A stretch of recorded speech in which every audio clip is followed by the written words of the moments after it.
নাসিরউদ্দিন পাটোয়ারি হয়ে গেছেন রাজনীতির হিরো আলম। কারণ এই হিরো আলমদের যে ভূমিকা বিভিন্নভাবে মার্কেটে থাকতে হবে, চাওর থাকতে হবে, সেরকমই ধ্যান ধারণা অবলম্বন করছেন নাসিরউদ্দিন পাটোয়ারি।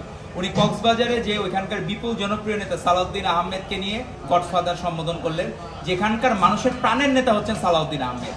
সে সময় আবার ত্রাণকর্তার ভূমিকায় অবতীর্ণ হয়েছিলেন সালাউদ্দিন আহমেদ। উনি প্রপার ওয়েতে তাদেরকে চিটাগাং থেকে বান্দরবনে যাওয়ার ব্যবস্থা করে দিয়েছেন। কারণ সাধারণ মানুষের আবেগ তো অন্য বিষয়, আপনি যদি কন্ট্রোল করতে পারবেন না।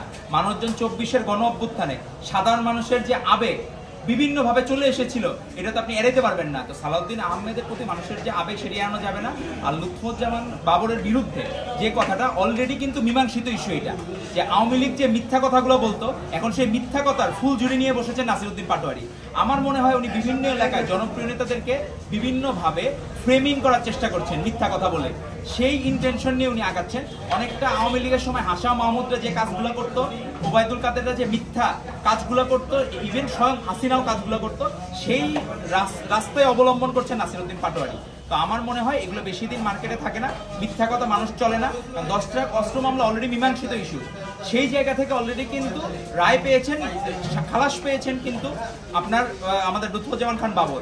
সেখানে হিরো আলম হওয়ার যে চেষ্টা করতেছেন রাজনীতিতে নাসিরউদ্দিন পাটোয়ারি, সেটি বাংলাদেশের মানুষ ভালোভাবে নিচ্ছে না। আর এই চেষ্টাটা, এটা অপচেষ্টায় বিলীন হয়ে যাবে। এবং সে যে বলছিল 300 আসনের কথা, সে নিজে 300 ভোট পায় কিনা সেটি আমাদের প্রশ্ন থাকবে এই জাতির কাছে। ধন্যবাদ আপনাদেরকে।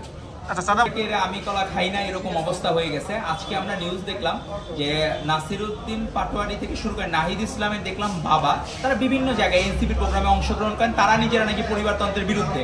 তো সেটি অন্তত বিব্রতকর। নিজেরা যে কথা বলেন সেটি ধারণ করেন না, মুখে মধু অন্তরে বিষ, এটাই হচ্ছে এখন এনসিপির মূলনীতি হয়ে গেছে। তো আমার মনে হয় এগুলো বাংলাদেশের মানুষ ব্যালট বাক্সে এগুলো প্রত্যাখ্যান করবে এবং আপনারা অতি সত্বর বিলুপ্তপ্রায় প্রজাতি হয়ে যাবেন ইনশাআল্লাহ। ধন্যবাদ আপনাকে।